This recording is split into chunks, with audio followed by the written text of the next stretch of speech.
प्यारे बच्चों नमस्कार। आज हम 1.3 का क्वेश्चन नंबर 1 देखेंगे। जैसे कहता है सिद्धि कीजिए कि √3 एक अपरिमेय संख्या है। ठीक है ना। इसमें आपको है ना p आपको क्या करना है। जैसे मान लीजिए इसमें एक आपको यूज पढ़ना पड़ेगा। p एक क्या है, अभाज्य संख्या। क्या है? अभाज्य संख्या। जब p एक अभाज्य संख्या है, ठीक है, और एक क्या है, धनात्मक पूर्णांक है। अभी हम कुछ नहीं बता रहे, सिर्फ इससे रिलेटेड जो जानकारी वो देनी है आपको। ठीक है, ये क्या है, धनात्मक पूर्णांक। क्या है? धनात्मक पूर्णांक।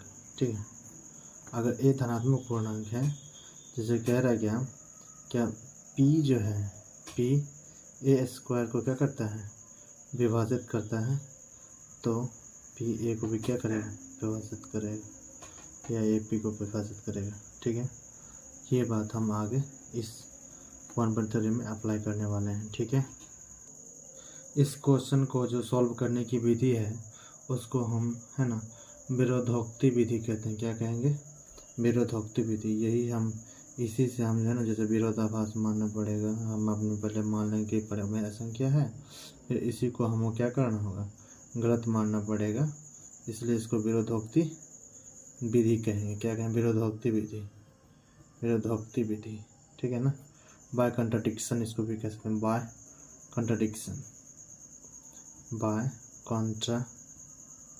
Contradiction, by contradiction. ठीक है, ये विधि कहेंगे। ठीक है ना, ये आपका यहाँ ले लेना। ठीक है, ये इस विधि के तहत बनेगा। ठीक है ना।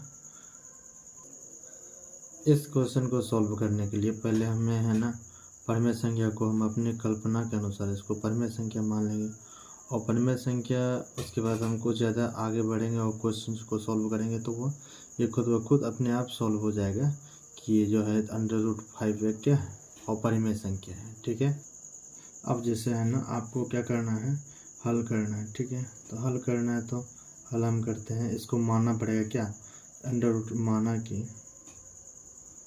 माना कि √5 क्या है, एक परिमेय संख्या है। एक परिमेय संख्या है, परिमेय संख्या है, परिमेय संख्या है। ठीक है, यदि एक परिमेय संख्या है, ठीक है ना, तो आपको क्या करना, जो है ना, जो कि विपरीत है, जो कि दिए गए क्या है, विपरीत है। माना कि √3 एक परिमेय संख्या है, जो कि है ना, जो दिए गए हैं ये क्या है, अपरिमेय संख्या जो कि दिए गए विपरीत है, जो दिए गए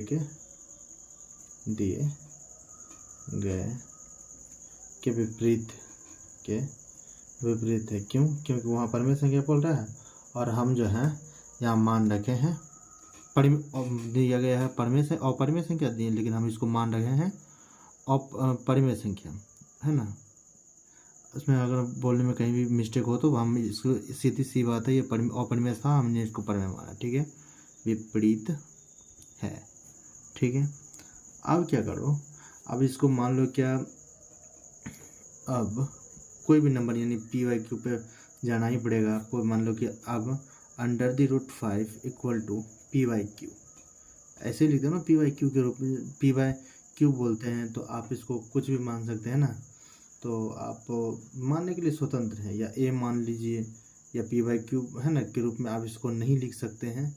तो सिंपल सा बात है, आप इसको a भी मान लीजिए, इसमें आपको कोई दिक्कत नहीं होने वाला है, या a भी मान लो। ठीक है ना, a/b मान लो। ठीक है ना, तो क्या होगा, जहाँ जो है हमारा a और b क्या सह अभाज्य पूर्णांक है। क्या है? सह अभाज्य पूर्णांक है, सह अभाज्य पूर्णांक है। अब सह अभाज्य पूर्णांक मतलब क्या होता है, इसका कम से कम है ना क्या, एक फैक्टर होता है, एक के अलावा और कोई फैक्टर नहीं होता है, एक के अलावा कोई फैक्टर नहीं होता है। ठीक है ना, तो है ना, अब अगर यहाँ है तो ये b ≠ क्या होगा, 0, है ना, क्योंकि अगर ये 0 हो जाएगा तो ये परिभाषित नहीं होगा। तो आप क्या करो, इसको क्रॉस मल्टीप्लिकेशन कर दो, तो क्या होगा, √5b बराबर क्या हो जाएगा, a। हमने इसको नहीं लिया है, इसको लिया है। ठीक है ना, तो क्या हो जाएगा, ये आपका हो जाएगा a। क्या होगा, a होगा। अब क्या करो, दोनों तरफ वर्ग कर दो, दोनों तरफ वर्ग करने पर, दोनों तरफ वर्ग करने पर वर्ग करोगे तो क्या हो जाएगा, √5 b का होल स्क्वायर बराबर a का होल स्क्वायर। क्या आएगा, 5b स्क्वायर बराबर क्या होगा, a स्क्वायर। ठीक है ना। अब ये इस तरह से आया, तो अब हम आपको इस समय क्या बताए थे, p बटा a स्क्वायर है ना, a स्क्वायर यानी p a स्क्वायर को विभाजित कर दिया तो p बटा a भी p भी a को क्या करेगा, विभाजित करेगा। उसी तरह आपको यहाँ क्या लिखना है कि मान लीजिए क्या कि a स्क्वायर जो है, a स्क्वायर जो है 5 से विभाज्य है। क्या है, a स्क्वायर जो 5 से क्या है, विभाज्य है। क्या है, विभाज्य है। ठीक है।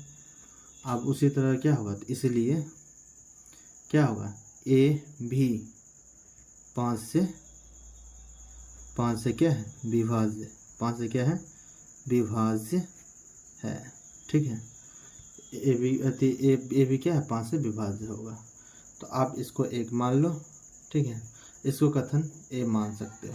ठीक है ना, सिंपल सा बात है। अब इसी तरह हम आगे बढ़ेंगे। ठीक है ना। तो आप क्या करो, ए बराबर मतलब 5m मान लो, जहाँ m है क्या होगा, पूर्णांक होगा। कुछ भी करने के लिए आपको दो चीज़ तो लेना ही पड़ेगा, a और b के रूप में। a बराबर क्या, 5m हो जाएगा, जहाँ m क्या है, एक पूर्णांक है, जहाँ m एक क्या है, एक पूर्णांक है। क्या है, पूर्णांक है। ठीक है। अब क्या करो, a बराबर 5m, क्या होगा, a बराबर क्या होगा, 5m होगा, a बराबर 5m होगा। ठीक है। अब क्या करो, a बराबर 5m, तो समीकरण का a का मान, समीकरण जो है ना, समीकरण आपका a में क्या है, समीकरण a का मान इसमें रख दो। इसमें समीकरण a का मान जब रखोगे, समीकरण a का मान रखने पर, ठीक है, रखने पर, तो अब ये क्या रखोगे, जैसे मान लो क्या 5b स्क्वायर है। ठीक है ना, तो 5b स्क्वायर है। ठीक है ना, तो a स्क्वायर, a का जगह पे क्या रखेंगे, a का जगह पे रखेंगे 5m, तो 5m का होल स्क्वायर, तो 5m का होल स्क्वायर होगा तो क्या हो जाएगा, ये हो जाएगा 5m का होल स्क्वायर, यानी इसका मतलब ये हो जाएगा 5b स्क्वायर बराबर 25m स्क्वायर। क्या होगा, 25m स्क्वायर। तो b स्क्वायर बराबर क्या हो जाएगा, b स्क्वायर बराबर हो जाएगा आपका 25/5m स्क्वायर। ठीक है। तो 25, तो b स्क्वायर बराबर क्या हो जाएगा, आपका b स्क्वायर बराबर हो जाएगा 5m स्क्वायर। कितना है, 5m स्क्वायर। अब यही बात जो आपको हमने यहाँ बोला था, वही बात आपका यहाँ कुल फॉलो होगा। फॉलो क्या होगा, मान लो कि a स्क्वायर जो था 5 से विभाज्य था, इसी तरह a भी क्या होगा, 5 से विभाज्य। यहाँ क्या हो जाएगा, उसी तरह b स्क्वायर जो है 5 से विभाज्य। b स्क्वायर क्या है, 5 से विभाज्य। b स्क्वायर 5 से विभाज्य है। तो क्या होगा, तो b भी 5 से क्या होगा, विभाज्य होगा। b क्या होगा, 5 से विभाज्य होगा, विभाज्य है। ठीक है। इसको कथन आप b मान सकते हो। क्या मान सकते हो, b मान सकते हो। ठीक है। इतना बात हुई क्या। अब इतना बात होने के बाद आपको क्या करना है, ठीक है, आपको कथन 1 और कथन 2 से चलना है। कथन a और कथन 2। कथन a कथन 2 क्या कहता है, कथन है ना, कथन a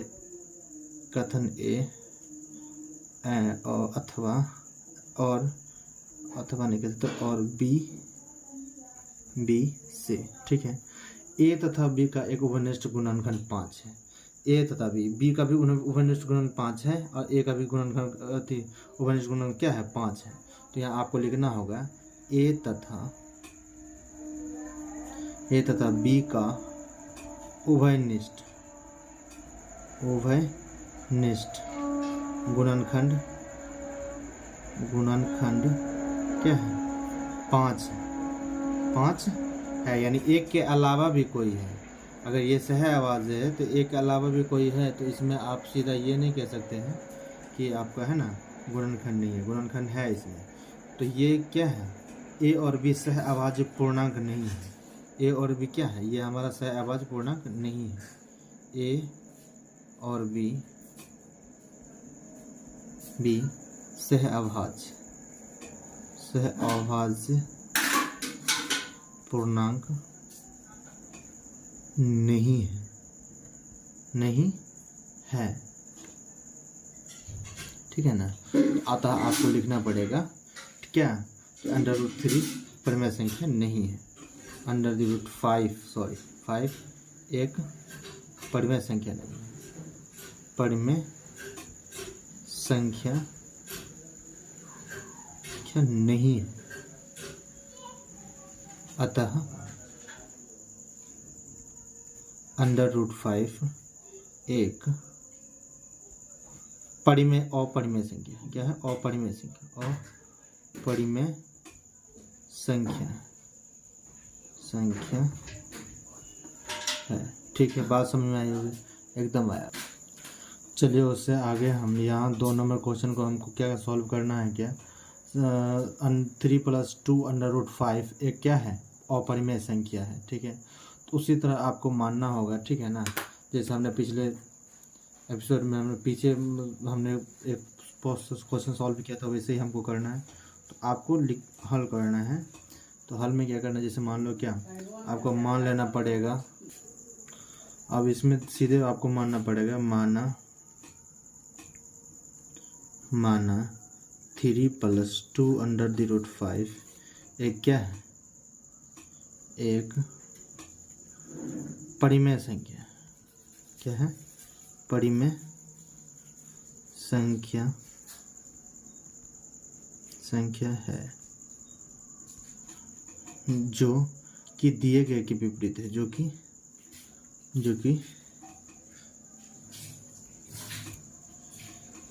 दिए गए के विपरीत है। ठीक है ना, यानी हमने माना परिमेय, यहाँ है अपरिमेय। ठीक है, तो आपको सिद्ध भी करना है ये क्या है, और एक अपरिमेय संख्या है, तो आपको पहले परिमेय मान के चलना पड़ेगा। ठीक है, तो आप क्या करो, जैसे मान लो क्या, उसी तरह जैसे हम मानते थे क्या a/b, तो उसी तरह इसलिए आपको लिखना है। तो 3 + 2 √5 बराबर क्या, a/b मानना है। ठीक है ना, a/b बटा क्या करते थे, a और b वेयर में तो जहाँ होता है a और b सह आवाज़ पूर्णांक है। क्या है, सह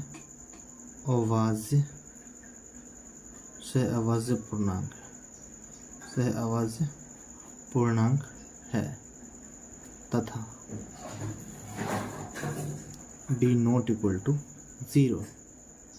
ठीक है, बात समझ में आ रही है क्या। अब देखो, अब क्या करोगे इसको, अब इसको तुम क्या कर दो, मान लो कि 3 को उधर भेज दो। ठीक है ना, रूट वाले को यहीं रहने दो, 3 को उधर भेज दो, a/b -3 हो जाएगा। अब क्या करो, इसमें आप वो भिन्न का घटाव बनाते हो ना तुम, उसी तरह भिन्न का घटाव बना दो। क्या होगा, a - 3b/b। ठीक है, अब ये जो अंडर, ये आप क्या कर सकते हो, ये 2 को उधर भेज दो, 2 को उधर भेजोगे तो क्या आ जाएगा, √5 = a - 3b/2b आ जाएगा। क्या, उधर जाने से सारा कुछ आ जाएगा। ठीक है, तो क्योंकि ये जो है ना a और b क्या है, पूर्णांक है, तो आपको यहाँ लिखना होगा क्योंकि a और b एक पूर्णांक। क्या है, ये पूर्णांक है, इसलिए क्या होगा, a - 3b/2b एक परिमेय संख्या होगी। क्या होगी, एक परिमेय संख्या होगी, परिमेय संख्या होगी। ठीक है, ये हमने लिख लिया।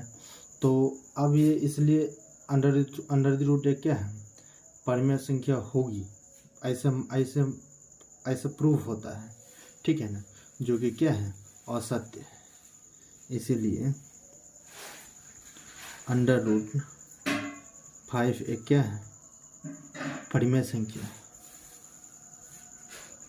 परिमेय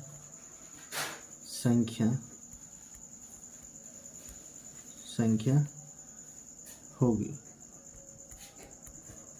क्यों? क्योंकि ये एक परिमेय संख्या, तो आपका ये अगर ये परिमेय संख्या तो ये भी एक परिमेय संख्या होगी, है ना, जो कि क्या है, असत्य है, जो कि असत्य है, जो कि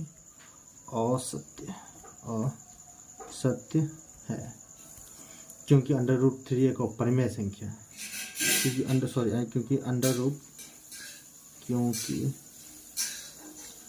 द रूट 5 एक क्या है, अपरिमेय संख्या है, अपरिमेय संख्या है, ठीक है ना।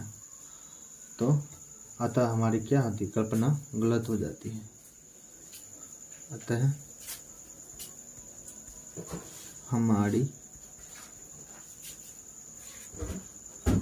कल्पना गलत हो, कल्पना गलत है, ठीक है ना, जिससे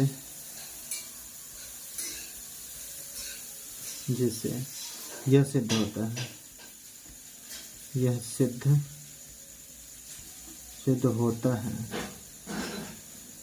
है कि 3 + 2 अंडर द रूट 5 एक अपरिमेय संख्या है, एक अपरिमेय संख्या है, ठीक है, प्रूफ, ठीक है। ऐसे ही आपको क्या करना है, मान के बनाना है, ठीक है ना। ये कल्पना हिसाब से क्वेश्चन बनता है, ठीक है ना। आप अपने हिसाब से इसको बनाइएगा, बस सिंपल है, कोई बड़ी बात तो है नहीं, ठीक है ना।